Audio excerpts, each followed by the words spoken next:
Hola, yo soy Gabriel Andrade. Hoy es 21 de enero del 2021 y hoy quería comentar sobre este señor, Omar Prieto, el gobernador del Zulia, porque él ha estado en las noticias solicitando la novena estrella para la bandera de Venezuela. Esta novena estrella vendría a representar a la provincia de Maracaibo en conmemoración de los 200 años, el 28 de enero, de la proclama de independencia de Maracaibo respecto a España y la adhesión al resto de Venezuela. Bueno, sobre esto yo creo que lo primero que se puede decir es que este realmente no es el momento para estar haciendo este tipo de cosas. Un cambio de bandera lleva una asignación presupuestaria porque hay que recoger todas las banderas anteriores y hay que generar nuevas banderas. Y claro, eso va a implicar un gasto público. Y por supuesto, en una situación como esta, con el coronavirus y el estado caótico en el que está Maracaibo, vale la pena preguntarse, ¿es el momento ideal para esto? Pero claro, esto es un viejo truco populista.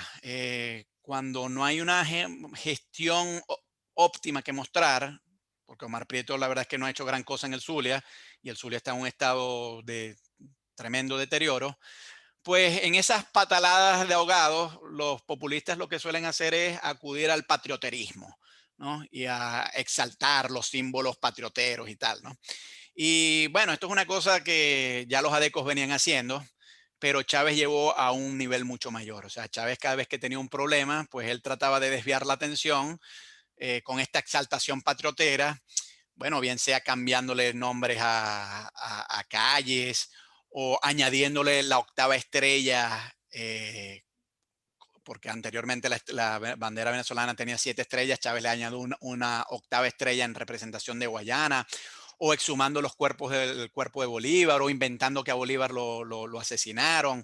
En fin, todo este estilo populista patriotero continuamente tiene que apelar a la historia. Y hay un libro famoso de Andrés Oppenheimer que se llama Basta de historias, donde Oppenheimer ahí analiza muy bien cómo los políticos latinoamericanos, no solamente los venezolanos, todos los políticos latinoamericanos de México a la Patagonia, tienen esa obsesión con la historia y en esa obsesión con la historia abandonan los problemas que verdaderamente la gente enfrenta, que son los problemas diarios, la luz, el agua, el teléfono, todas esas cosas. Entonces, claro, esto de la bandera, pues esto es pan y circo por parte de Omar Prieto. Él lo que quiere es montar un show para tratar de desviar la atención de la grave situación en el Zulia y digamos que exaltar un poco ese lado regionalista y nacionalista que los zulianos tienen para sentirse bien consigo mismo y olvidarse un poco de los apagones o de la falta del agua o de la delincuencia o el coronavirus, ¿no? De forma tal que, bueno, ya de por sí eso es reprochable, ¿no? Pero más allá de eso, también hay que considerar cuál es la historia que está detrás de esta solicitud de una novena estrella a la bandera de Venezuela. Y bueno, para esto nos tenemos que retrotraer hasta el año de 1820. Como se sabe, originalmente fueron 7 provincias las que se declararon en rebelión frente a España. Maracaibo no estaba entre esas 7 provincias y por eso es que originalmente había 7 estrellas. Mientras que en la guerra de independencia, que fue muy cruenta, ocurrió más que todo en los llanos, en Oriente y en los Andes, con las fuerzas de Monteverde, Boves, Bolívar, Páez, todas esas grandes batallas, ninguna de esas las hubo en el estado Zulia, porque es que hasta 1820, como reza el escudo de Maracaibo, Maracaibo fue muy noble y leal, y era muy noble y leal al rey de España. De hecho, durante la Guerra de Independencia hubo varios intentos desde Caracas de enviar representantes al gobierno de Maracaibo para tratar de convencerlos de que se voltearan, de que se declararan en rebelión frente al rey y más bien se adhirieran a la causa patriota. Pero esos esfuerzos siempre fueron en vano porque nunca los lograron convencer. Esta guerra fue muy cruenta, la guerra de independencia en Venezuela, y hubo atrocidades de parte y parte. Bolívar emitió aquel infame decreto de guerra-muerte y los generales realistas, Boves, Monteverde e incluso el propio general Pablo Morillo, también incurrieron en atrocidades. Entonces, después de 10 años de muchísimo derramamiento de sangre, pues el general Pablo Morillo y el libertador Simón Bolívar se encontraron en un pueblo que se llama Santa Ana de Trujillo, se dieron un abrazo y llegaron a unos acuerdos de armisticio. Esto fue en noviembre de 1820. También hay que tener en cuenta que en España había habido una revuelta y se le había obligado al rey Fernando VII jurar la Constitución de Cádiz de 1812 y digamos que subieron al poder los liberales, a pesar de que no destronaron a Fernando VII, pero Fernando VII tuvo que ceder parte de su poder. Y estos nuevos liberales que estaban en el poder, un hombre que se llamaba Rafael Riego, pues digamos que ellos tuvieron una aproximación un poco más suave frente a la guerra en América y dieron órdenes a sus generales de ir a negociar con los caudillos independentistas como Bolívar. Y Pablo Morillo no estaba muy convencido de hacer eso, pero él como disciplinado fue y acató la orden y fue a reunirse con Bolívar en este pueblo de Santa Ana de Trujillo, que es esta escena que está aquí atrás. Y bueno, cuenta la historia que se abrazaron, durmieron bajo el mismo techo, comieron arepas y firmaron unos acuerdos muy importantes. Y eran dos acuerdos en particulares los que se firmaron.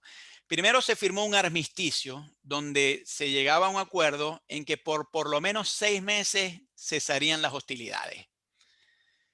Y el segundo acuerdo al que se llegó era un acuerdo de regularización de la guerra, algo más o menos parecido a lo que hoy sería la Convención de Ginebra o la Convención de La Haya, donde se acordaba no atacar a civiles, no ejecutar a prisioneros, no destruir propiedades innecesariamente y digamos que respetar las reglas de la guerra, ¿no? Entonces, pues Bolívar y Morillo firmaron esto y había una expectativa de que si bien esto no resolvía el conflicto directamente, de que por lo menos sería el primer paso para la paz, que sería el primer paso para ya deponer las armas. Entonces se firmó este armisticio. El problema está en que este armisticio no se cumplió. Y quien rompió el armisticio de forma unilateral fue el lado patriota, fue Simón Bolívar. Y se hizo con mucho deshonor. Eh, Años después, Bolívar confesaba que él no había ido a este armisticio con la intención de llegar a acuerdos de paz, no. Él sencillamente había ido con la intención de ganar tiempo, reorganizar sus tropas para luego atacar nuevamente. El armisticio estipulaba que duraría 6 meses por lo menos, pero Bolívar ni siquiera esperó 2 meses, porque el 28 de enero de 1821, Maracaibo, que hasta ese momento era territorio realista, se declaró en rebelión frente al rey de España y se adhirió a la causa republicana. Y esto fue visto como una violación de los términos del acuerdo que se había firmado en noviembre de 1820 en el acuerdo entre Bolívar y Morillo. En aquel momento, ya en 1821, después de este abrazo, Morillo regresó a España.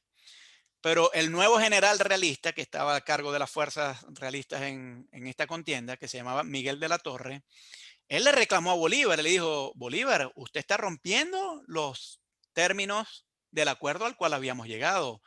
El adherir Maracaibo al resto de la república que usted está proclamando, que en ese momento era Colombia, pero Venezuela formaba parte de Colombia, de la Torre decía, al adherir Maracaibo al resto de Venezuela y de Colombia, usted está irrespetando los términos del acuerdo inicial donde habíamos dicho que no iba a haber más hostilidades.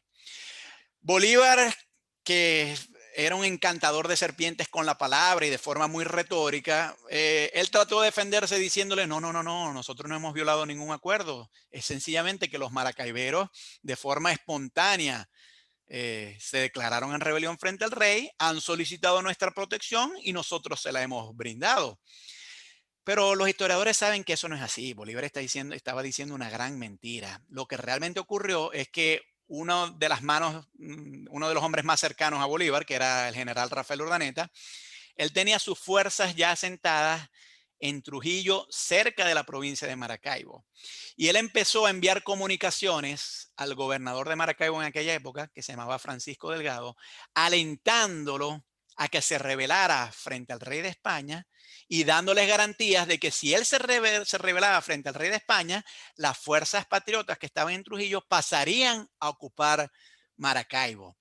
Y eso es lo que realmente ocurrió. Entonces, esto no fue una rebelión espontánea que luego fueron a solicitar ayuda a las, a las fuerzas patriotas. No, esto fue más bien una violación de los acuerdos previos de 1820 en noviembre entre Morillo y Bolívar. Es decir, se había firmado un armisticio y a pesar de que en la rebelión de Maracaibo no se disparó un solo tiro, no hubo muertos, era una violación de los acuerdos, era una violación del trato al que se había llegado, porque era un acto de hostilidad, porque se había acordado que las cosas se iban a dejar como se estaban, que ni un lado le iba a quitar territorio al uno, ni el otro lado le iba a quitar territorio a otro, que no iba a haber más hostilidades.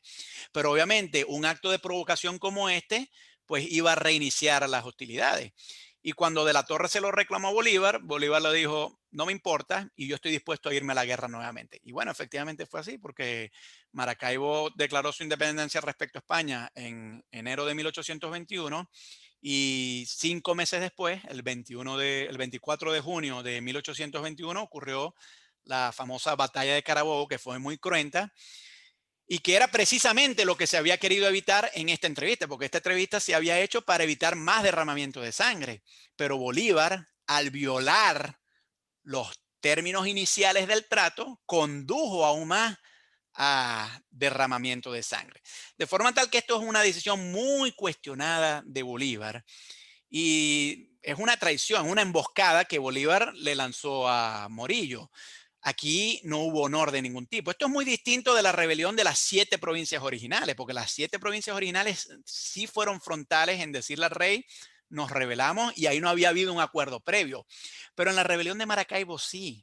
Es muy distinto de las 7 provincias originales, porque apenas 2 meses antes de la rebelión de Maracaibo se había llegado a este acuerdo y Bolívar de una forma muy, muy rastrera, muy, muy desleal, muy, muy deshonrosa, estaba violando estos pactos. Entonces, ¿a qué conclusión podemos llegar? Bueno, si se añade la novena estrella a la bandera de Venezuela, ¿qué es lo que se estaría celebrando ahí? A mi manera de ver, se estaría celebrando el deshonor, se estaría celebrando el no respetar acuerdos, se estaría celebrando el no cumplir con lo previamente establecido en un acuerdo de paz. Se estaría celebrando, en otras palabras, la viveza criolla que tanto ha perjudicado a este país por 200 años. De forma tal que yo considero que no debería haber una novena estrella o que por lo menos si se va a añadir esa novena estrella, se le haga ver a la gente la sucia historia que hay detrás de esto. Pero yo también creo que hay una segunda conclusión que debemos derivar de esto, que es qué hacer respecto a la convocatoria de diálogo de Nicolás Maduro. Nicolás Maduro desde hace bastante tiempo ha estado convocando un diálogo porque él se da cuenta de que después del golpe de Estado que él dio al proclamar la Asamblea Nacional Constituyente, que le valió que más de 50 países quitaran el reconocimiento a él como presidente legítimo y se lo dieran a Guaidó, pues él, en un intento desesperado de de rescatar un poquito más de legitimidad, está convocando un diálogo. Un diálogo no muy distinto del que Bolívar convocó a Morillo. Y claro, aquí la gran pregunta es, ¿debe la oposición ir a dialogar con Maduro del mismo modo en que Morillo fue a dialogar con Bolívar? Gente como Claudio Fermín, como Henry Falcón, son de los que creen que sí, que hay que ir a dialogar con Maduro. Pero aquí vale la pena preguntarse, ¿qué le ocurrió a aquellos que fueron a dialogar con Bolívar? ¿Qué les ocurrió? ¿Bolívar cumplió su palabra o no la cumplió? Y ya sabemos que no la cumplió.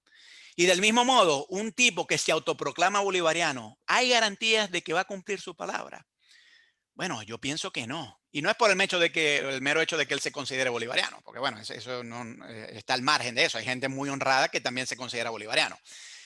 Tiene que ver más bien con la trayectoria que Maduro ha demostrado. Maduro ha demostrado ser un personaje del cual no nos podemos fiar.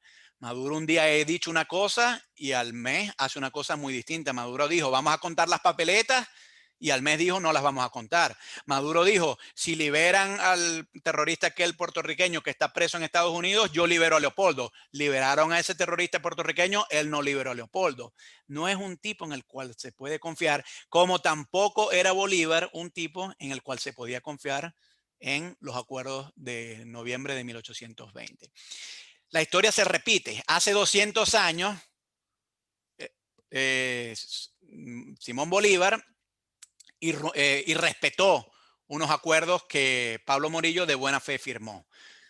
Hay muchos motivos para pensar que 200 años después, si se llega a firmar un acuerdo con este señor también los va a ir a respetar. Y lamentablemente así ha sido la historia de Venezuela. Ha sido acuerdos que se respetan, se burlan en la cara y luego se vuelven a firmar nuevos acuerdos y nos volvemos a burlar de esos acuerdos. Cuando Bolívar fue a la entrevista con Morillo, como dije hace un rato, él mismo reconoció tiempo después que él no creía en eso del diálogo, que esto era una mera pantomima que él había armado sencillamente para oxigenar sus fuerzas, reorganizarse y luego atacar ya con la puntilla final a las fuerzas realistas. Y eso es exactamente lo que yo creo que va a ocurrir si la oposición decide ir a dialogar con Maduro. Eso va a oxigenar al régimen, va a haber un cierto show que se va a formar diciendo, bueno, llegamos a un acuerdo y tal, se van a establecer unos puntos y al cabo de un mes, bueno, quizás un año, eh, Maduro va a demostrar que él no es un personaje en el cual se puede confiar porque va a ir a respetar esos acuerdos. Ya ha ocurrido en el pasado. En unas negociaciones se liberan unos presos políticos y al mes él va y pone presos a nuevos agentes, y entonces renueva la lista de presos políticos. De forma tal que toda esta historia de la novena estrella, pues yo creo que nos debería poner en alerta respecto a los peligros de ir a un diálogo con un personaje como Nicolás Maduro. Y a mí me gustaría que esa novena estrella no fuera incorporada a la bandera y que si, bueno, lamentablemente fuera incorporada, que por lo menos los historiadores serios que todavía quedan en Venezuela le aclaren al pueblo los trapos sucios que hay detrás de esto. Dale like si te gustó este video y si puedes suscríbete, porque cuanto más te suscribes, más puedo yo hacer videos como este. Deja un comentario abajo y si es suficientemente pertinente, porque hay algunos que no lo son, pero si es suficientemente pertinente, yo con mucho gusto trataré de responder. Adiós.